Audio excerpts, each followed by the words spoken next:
Hello viewers, welcome to my channel go with concepts. आज हम आगे कंटिन्यू करने जा रहे हैं chapter number 3 of NCERT which is metals and non metals. हमने लास्ट लेक्चर में पार्ट 1 डिस्कस किया था जिसके अंदर हमने कुछ पार्ट्स देखे थे। देन रिमेनिंग पार्ट हम इस पार्ट 2 में कवर करेंगे। चलिए स्टार्ट करते हैं। अब हमारा आता है टॉपिक अकरेंस ऑफ मेटल। ये मेटल अकर हो रहा है तो ये कहाँ से और कैसे मिल रहा है। देन हम इस मेटल को जो अनप्योर फॉर्म में देन इसे हम प्योरेस्ट फॉर्म में कैसे ला रहे हैं। अब हम आगे ये सब पढ़ने जा रहे हैं। टोटल ये 3 पार्ट में डिस्कस होता है कि मेटल जहाँ से जो फॉर्म हुआ उसको हमने सफाई करी, फिर उसको प्योरेस्ट फॉर्म में लाए तो यहाँ जाके हमें प्योरेस्ट फॉर्म मिलता है मेटल का। कि यहाँ से यहाँ पहुँचने का प्रोसेस क्या रहता है वो हम 3 स्टेप में पढ़ेंगे। पहला स्टेप कहता है enrichment of ores. Enrichment of ores मतलब कि कहीं पे कुछ खदान है, कहीं पे लगा लो गोल्ड की खदान होती है, कोलकाता साइड देखोगे कोल की खदान से, तो ये अकरिंग है मतलब कि नेचुरल अकरिंग सोर्सेज है। कहाँ पाए जाते हैं ये हमें देखना पड़ता है। जैसे कोल का अगर हमें कोलकाता में पाया जाता है, ठीक है, तो हमें ये तो पता लग गया कि वहाँ पे नेचुरल अकरिंग कोल है। कोल को अब निकालना कैसे है।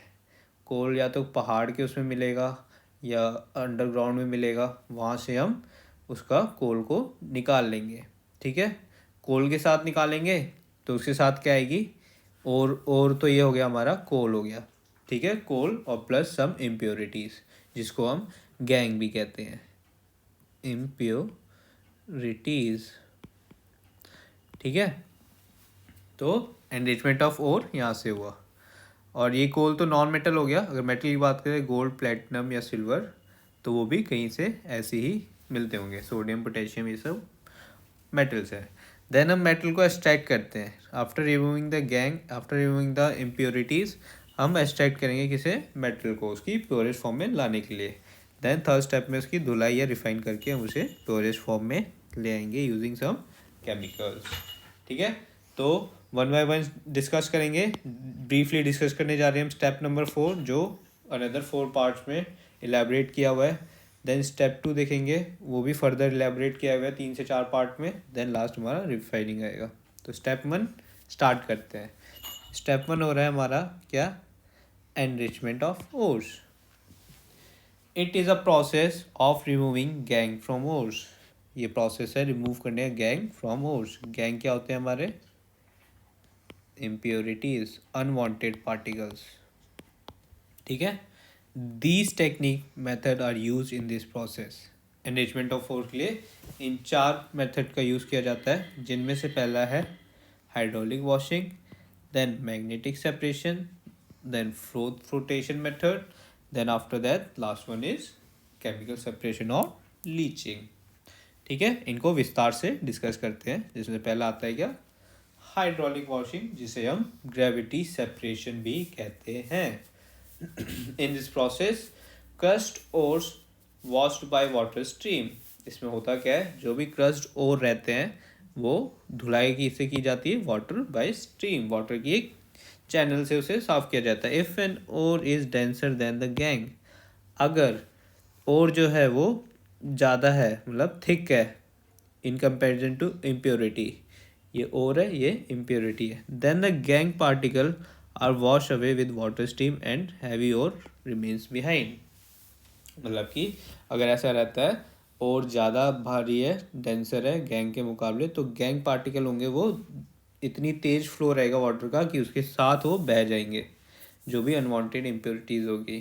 ठीक है, और जो हैवी ओर्स रहेंगे वो रह जाएंगे जो हमें चाहिए होंगे। तो ये प्रोसेस होता है क्या, हाइड्रोलिक वॉशिंग। और यहाँ से और कौन कौन से मिलते हैं हमें, टिन मिलता है और लेड मिलता है। This method is also use in gold refining. से गोल्ड रिफाइनिंग करने के लिए भी यूज़ किया जाता है। कभी कभी हो सकता है पूछ दिया जाए 1 मार्क में कि गोल्ड रिफाइनिंग के लिए कौन सा मेथड यूज़ होता है, तो इसका आंसर होगा हाइड्रोलिक वॉशिंग या फिर ग्रेविटी सेपरेशन। ग्रेविटी सेपरेशन भी हो सकता है। आइए इसे फिगर से समझाता हूँ आपको।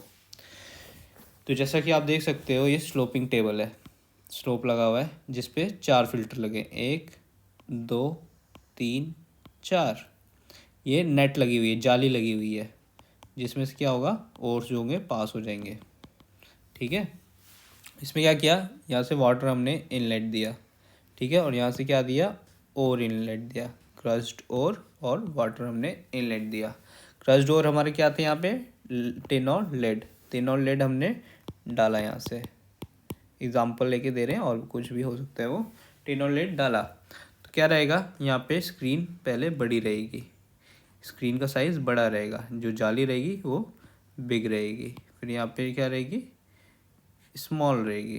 इससे होगा क्या, बड़ा रहेगा जाली तो जो छोटे पार्टिकल्स होंगे ना वो यहाँ से पास हो जाएंगे, फिर ये जाली इससे छोटी रहेगी ये वाली, ठीक है, फिर ये जाली इससे छोटी रहेगी। क्यों, ऐसा किस लिए किया जा रहा है, पहले पार्टिकल यहाँ से पास होगा, जो बड़ा होगा वो रुक जाएगा, जो उससे छोटा होगा वो यहाँ से पास होगा, जो इससे छोटा हुआ या फर्दर यहाँ पास होगा, जो सबसे छोटा हुआ यहाँ आके रुक जाएगा, और पानी ऐसे बहता हुआ आ रहा है, वो धुलाई ऑन द प्रोसेस चलती रहेगी, और जो अनवांटेड इम्प्योरिटी है, जो गैंग है, वो यहाँ पे आ जाएगा पानी के साथ।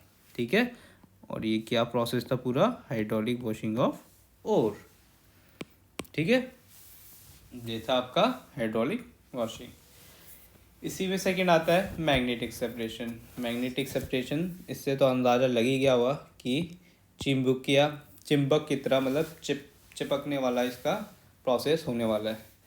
This method work on magnetic principle, चिंबक के प्रिंसिपल पे ये काम करता है। This method applied when ore and gangue particles have different magnetic properties. Magnetic particles, जबकि ये मेथड तब अप्लाई किया जाता है जब ओर और गैंग पार्टिकल जो होते हैं वो डिफरेंट मैग्नेटिक पार्टिकल होते हैं।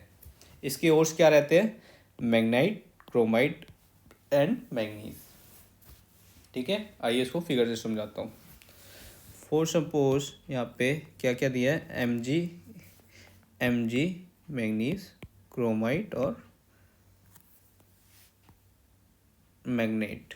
ठीक है, मैग्नेट, क्रोमाइट एंड मैग्नीज, ये सपोज कर लो इनमें से कोई भी एक पार्टिकल और इसे यहाँ डाला जा रहा है, और ये बेल्ट है, बेल्ट ऐसे घूम रही है इधर से ऐसे। ठीक है, व्हील मैग्नेटिक प्रॉपर्टी शो कर रहा है, ये बेल्ट जो है ना, ये कन्वेयर बेल्ट है जो पहुंचा रही है, और ये व्हील जो है ये मैग्नेटिक प्रॉपर्टी शो कर रहे हैं दोनों। ठीक है, इससे हो क्या रहा है, क्योंकि ये चुंबकीय है, यहाँ पे जाके चिपक जा रहे हैं, और जो भी ओर है ना, मेटल है जो भी ओर के साथ ओर है, और इम्प्योरिटी है, इम्प्योरिटी तो चिपकेगी नहीं, क्यों, क्योंकि उसका मैग्नेटिक प्रॉपर्टी नहीं है, मेटल की है। मेटल क्या होगा, यहाँ पे चिपक जाएगा, यहाँ पे इस व्हील की मैग्नेटिक प्रॉपर्टी शो कर रहे हैं तो यहाँ पे चिपक जाएगा। लेकिन यहाँ पे जब टॉर्क लगेगा ना, फर्स्ट ब्रेक थ्रू यहाँ पे आएगा, जो भी अनमैग्नेटिक पार्टिकल्स होंगे वो यहीं से सेपरेट होके दूसरे एक बकेट में आ जाएंगे, दूसरे वेसल में आ जाएगा। लेकिन जो मैग्नेटिक जो और होंगे, जो मैग्नेटिक प्रॉपर्टी शो करेंगे, वो भी यहीं पे आएंगे, लेकिन वो कंटिन्यू यहाँ तक आएंगे, और यहाँ पे इन्हें टॉर्क मिलेगा जहाँ से ये दूसरे बकेट में आ जाएंगे। क्यों, क्योंकि यहाँ पे कर्व है, और यहाँ पे इसके आगे कंटिन्यू नहीं हो पाएगा, वो मैग्नेटिक प्रॉपर्टी उतनी, उनकी स्ट्रेंथ हाई नहीं होती है, दैट्स वाई ऐसे ये सेपरेट किया जाता है। तो मैग्नेट जो भी सब्सटेंस था वो दूसरी बाल्टी में आ गया, और नॉन मैग्नेटिक जो था, जो और थे और गैंग जो था, वो इसमें आ जाएगा, इसमें क्या आएगा, मेटल आएगा। ठीक है, राउंड मूविंग बेल्ट है, कन्वेयर बेल्ट है। ये था क्या, मैग्नेटिक सेपरेशन हम कैसे करते हैं। देन आता है फ्लोटेशन मेथड। ये कहता है it is a process for separating hydrophobic and hydrophilic materials. Hydrophobic मतलब कि हाइड्रोफोबिक और हाइड्रोफिलिक मतलब होता है कि कुछ जो पानी में घुल जाते हैं और जो नहीं घुलते हैं। हाइड्रोफिलिक होते हैं जो घुल जाते हैं, हाइड्रोफोबिक होते हैं जो नहीं घुलते हैं, वो होते हैं क्या, अनसॉल्युबल होते हैं वो पानी में। ठीक है, generally this process is use for sulphide ores. ये सल्फाइड ओर्स के लिए यूज़ किया जाता है, फॉर एग्जाम्पल जिंक सल्फाइड और कॉपर सल्फाइड एक्सेट्रा। आइए इसका फिगर समझते हैं। एक वेसल है, ठीक है, इसमें ये मूविंग एगिटेटर लगा हुआ है, ये आउटलेट है, यहाँ पे यहाँ से इनलेट दिया जा रहा है, फीड दी जा रही है जो भी ओर है हमारा। ठीक है, और ये राउंड मूविंग एक शाफ्ट है, ये शाफ्ट घूमे जा रहा है जो झाग बना रहा है, इसके अंदर जो वाइट वाइट है ना, ये घूम घूम करके झाग बना रहा है। और झाग बनाने के लिए यहाँ से एयर सप्लाई भी दी जा रही है इसी पाइप के दौरान। ठीक है, तो क्या होता है इसमें हमने कोई भी और डाला यहाँ से फीड के थ्रू, यहाँ पे जो भी और है यहाँ पे हमने डाला, यहाँ से होगा क्या, जो भी घुल हल्का होगा वो, पहली बात तो और जो होगा वो हल्का होगा। ठीक है, और वो ये घूमने के साथ बबल के साथ फॉर्म होता रहेगा। जो भी हैवी पार्टिकल रहेंगे ना वो नीचे सेटल डाउन होकर के ये इम्प्योरिटीज एज ए इम्प्योरिटी ये बैठ जाएंगे। जो आप ब्राउन कलर देख रहे हो ना यहाँ पे, ये सारी इम्प्योरिटी है। ठीक है, जो नीचे बैठी हुई है ये इम्प्योरिटी है। और जो भी हल्के पार्टिकल्स रहेंगे, हल्के मेटल्स रहेंगे, वो बबल के साथ ऊपर उठ के सेटल होना स्टार्ट हो जाएंगे। जिससे होगा क्या, फ्रोथ मतलब झाग होता है, झाग के साथ ये अलग वेसल में निकाल ले जाएंगे, जिससे हमें मेटल मिल जाएगा और सेपरेशन मेथड सक्सेसफुल हो जाएगा। कैसे, इम्प्योरिटीज नीचे चली जाएगी और मेटल जो रहेंगे हल्के वाले बबल के साथ झाग से बन के वो निकाल लिए जाएंगे। ठीक है, और इस टेल के थ्रू ये इम्प्योरिटीज बाहर निकाल ली जाएगी। ये था क्या हमारा फ्रोथ फ्लोटेशन मेथड। उसके एग्जाम्पल क्या थे, ZN एंड CuS। ठीक है, आपको भी ऐसे ही समझाना है, पहले लिख के फिर ओर्स कौन से मिलते हैं, देन एक एग्जाम्पल दे करके कि कौन कौन से एग्जाम्पल लिखे सूटेबल है। ठीक है, ये था स्टेप 1।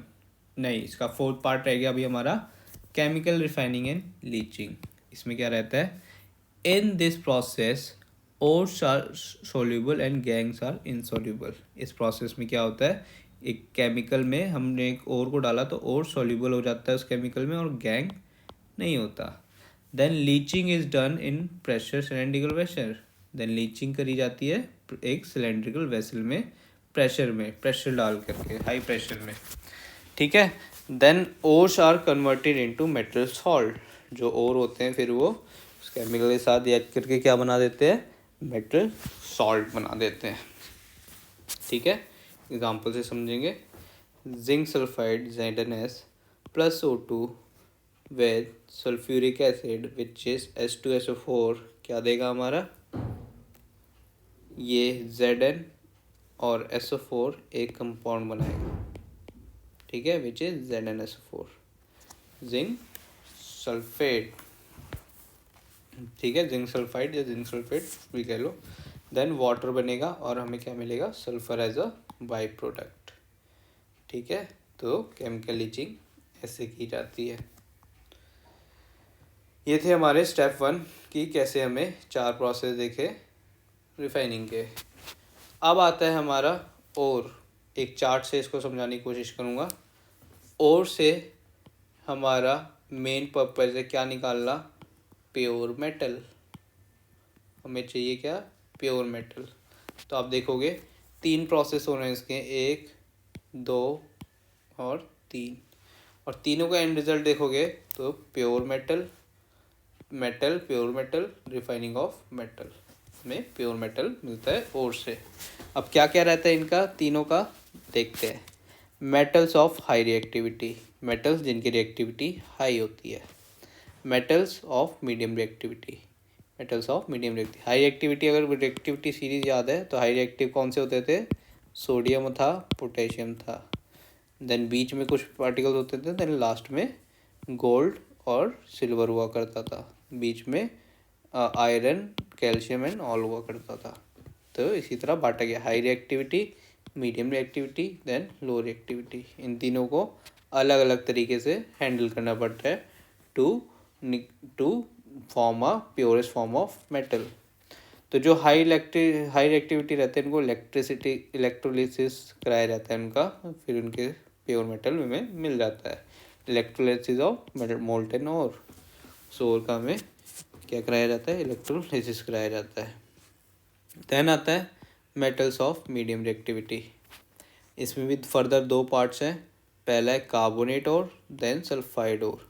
जो भी हमें यहाँ से मिलेगा और उसको हम पहले कार्बोनेट और में कन्वर्ट करेंगे, देन सल्फाइड और में कन्वर्ट करेंगे, देन आफ्टर देन कैल्सिनेशन करेंगे, देन रोस्टिंग, देन हमें ऑक्साइड मिलेगा मेटल का, फिर उसका रिडक्शन करेंगे, हमें उसके बाद प्योर मेटल मिल जाएगा।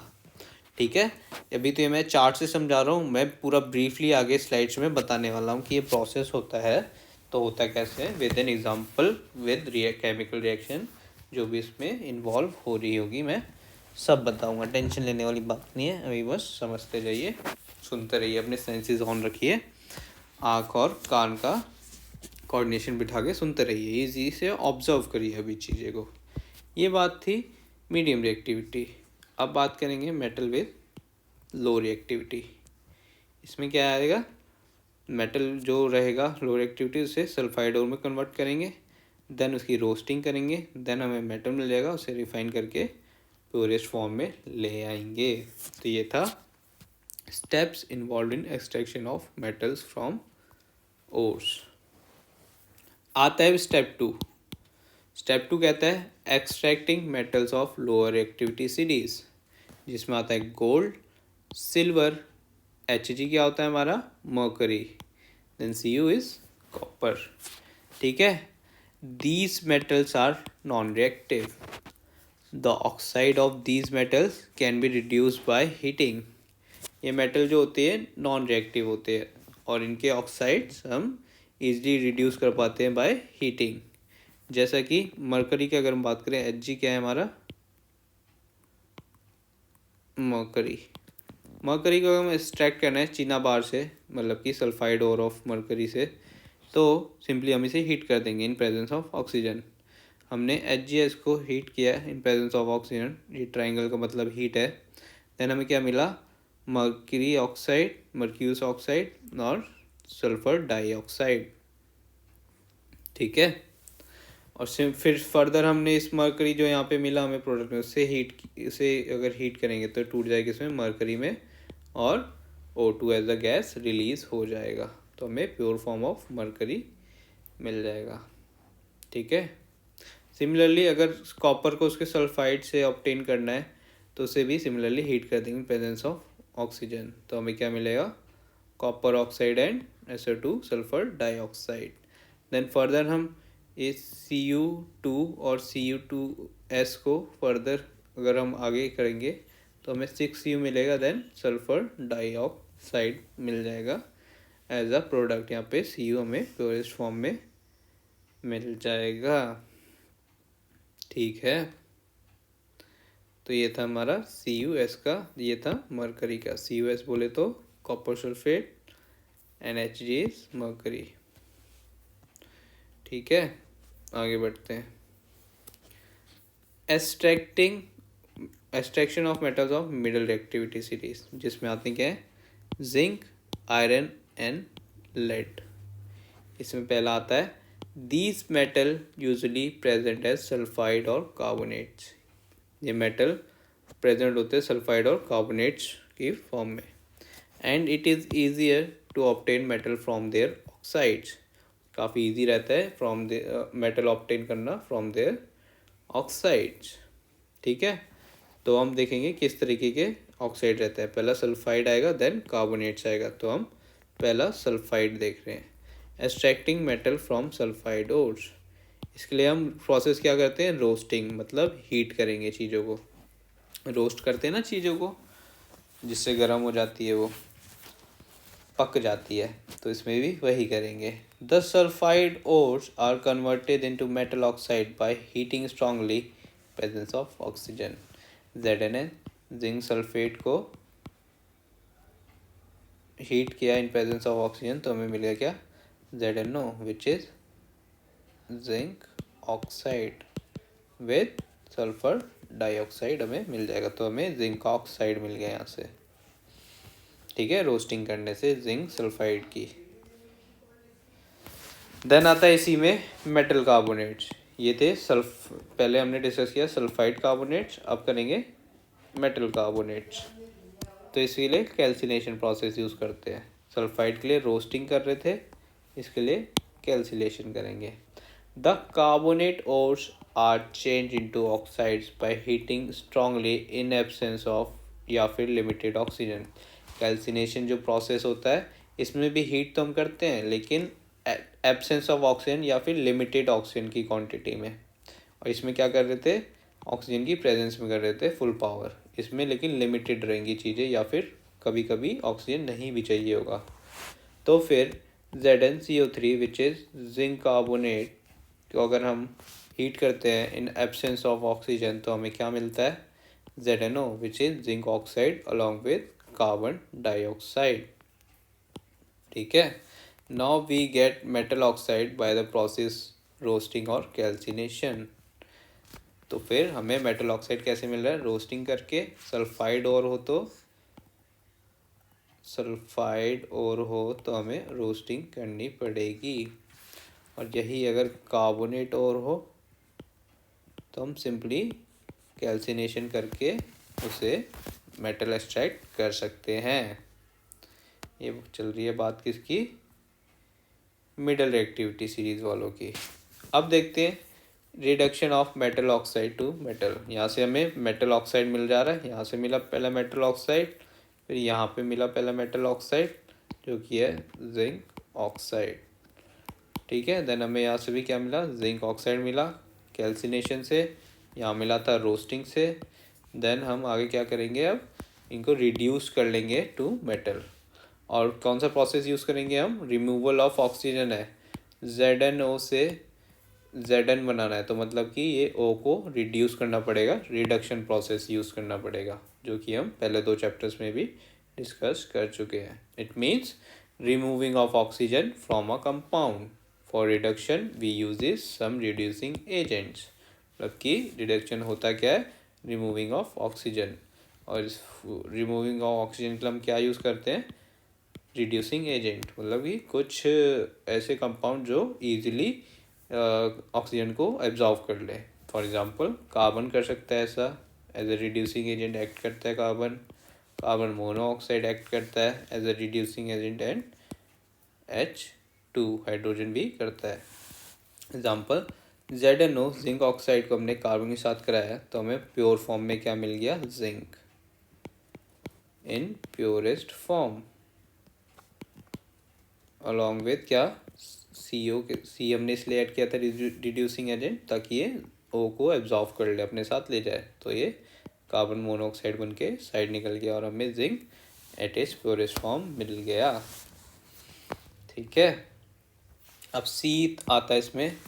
हमने 2 अभी तक डिस्कस कर लिए, lower reactivity series and middle वाले रिएक्टिविटी, मीडियम रिएक्टिविटी सीरीज। अब बात आती है हाई रिएक्टिविटी सीरीज, जो कि है potassium, sodium, calcium, magnesium and aluminium.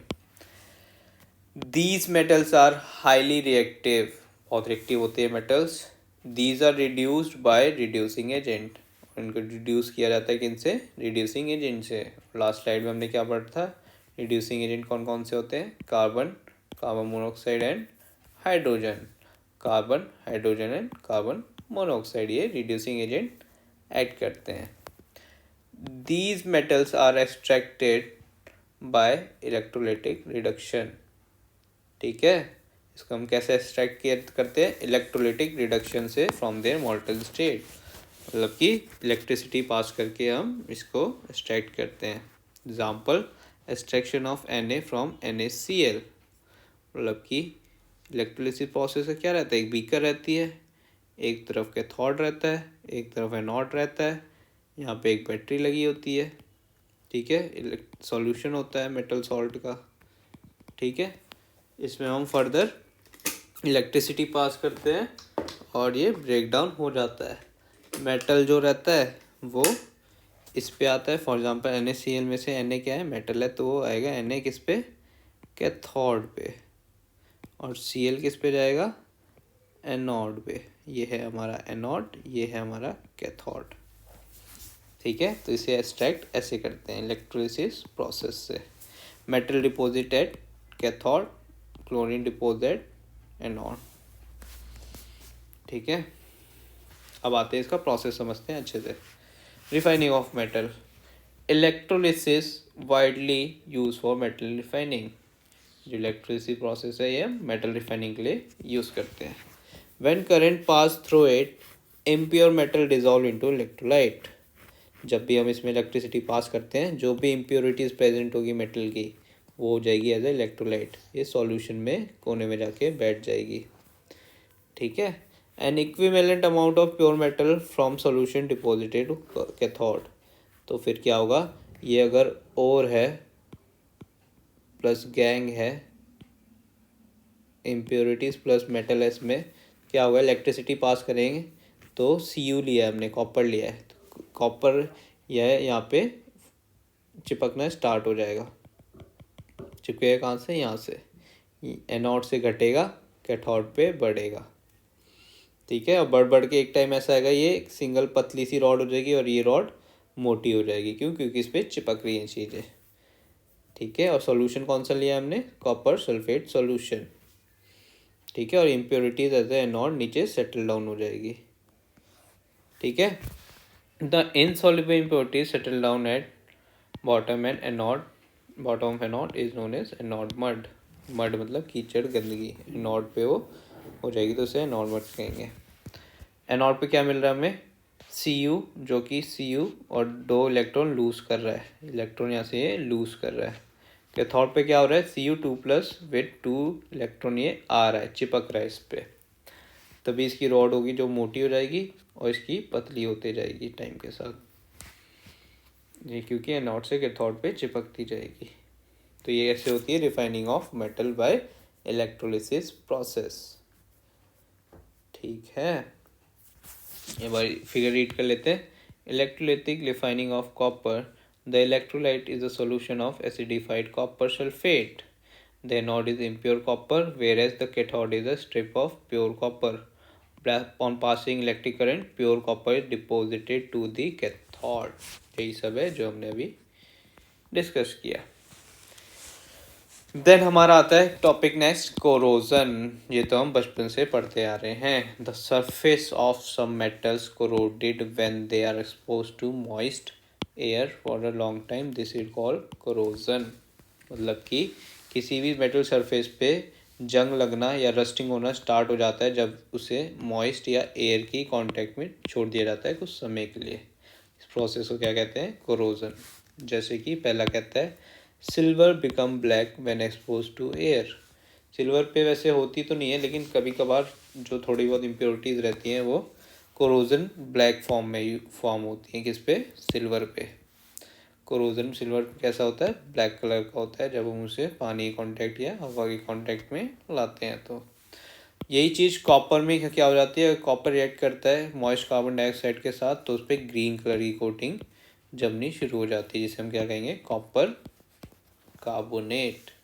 ये आयरन के केस में, ये तो बचपन से देखते भी आ रहे हैं। आयरन के केस में क्या होता है, ये अगर हमें छोड़ देते हैं मॉइस्ट एयर में तो इस पर ब्राउन कलर की रस्ट जमनी स्टार्ट हो जाती है, जिसे हम क्या कहते हैं, रस्टिंग ऑफ आयरन। कोरोजन का सिंपल मस्टिंग मतलब है जंग लगना या फिर रस्टिंग होना। ठीक है, अब बढ़ते हैं लास्ट स्लाइड की ओर। प्रिवेंशन कैसे कर सकते हैं इससे हम कोरोजन का। The corrosion can be prevented by painting, oiling, greasing and galvanisation, chrome plating, anodising and making alloy. या तो उसे पेंट कर दो, ऑयल लगा दो, ग्रीस कर दो, गैल्वेनाइजेशन कर दो, या फिर क्रोम की प्लेटिंग लगा दो, कोटिंग कर दो, एनोडाइज कर दो उसे, या फिर उसका एलॉय बना दो। तो ऐसे करके हम कोरोजन को बचा सकते हैं, कोरोड होने से मेटल को। गैल्वेनाइजेशन को थोड़ा विस्तार में पढ़ते हैं। It is a method of protecting steel and iron from rusting by coating them with the layer of zinc. Galvanisation में क्या करते हैं, इस गैल्वेनाइजेशन प्रोसेस से 2 मेटल हम बचा सकते हैं रस्ट कोरोड होने से, which first one is steel, second one is iron, by coating them with a thin layer of zinc. Zinc की कोटिंग करके हम इस पे गैल्वेनाइजेशन कर देते हैं, जो कि हमें फर्दर कोरोजन से बचाता है। और अलॉय का क्या मतलब होता है, अलॉय क्या होता है, मिक्सचर होता है मेटल मेटल का या फिर कभी कभी मेटल या नॉन मेटल का। It is a homogeneous mixture of 2 और मोर मेटल्स, या फिर मेटल और a non metal. For example iron की बात करें तो इट्स ऑल्सो एन एलॉय। कभी कभी ये एलॉय की तरह एक्ट करता है। क्यों कि प्योर पहले तो आयरन रहता है, देन उसमें थोड़ा सा कार्बन मिलाया जाता है। कितना, 0.05%। मतलब कि इतना कार्बन रहता है और आयरन फिर कितना बचा, 99. 0.05% क्या रहेगा, आयरन रहेगा। ठीक है, स्टील की बात करें तो आयरन, निकल एंड क्रोमियम, ये इन तीन का बन के अलॉय बनता है। थर्ड आता है ब्रास, ये कॉपर और टिन का बनता है। सिमिलरली फोर्थ आता है it is an alloy of copper and tin. Bronze medal जितने भी ओलंपिक्स में होते हैं ना, ओलंपिक्स एंड अदर गेम्स में देखते हैं ब्रॉन्ज मेडल दिया जाता है, किसी और का नहीं, कॉपर और टिन का मिक्सचर का बना होता है। ठीक है, इसी के साथ आपका चैप्टर होता है फिनिश। ठीक है, thank you guys for watching. यहाँ पे आपका चैप्टर ख़त्म हो चुका है। अब हम आगे डिस्कस करेंगे क्या, अगर मैं बात करूँ तो हम आगे डिस्कस करेंगे, थोड़ा सा रब कर लेता हूँ ताकि क्लियर है। आगे हम डिस्कस करेंगे क्या, inside question of the chapter, then हम बैक एक्सरसाइज वाले क्वेश्चन करेंगे।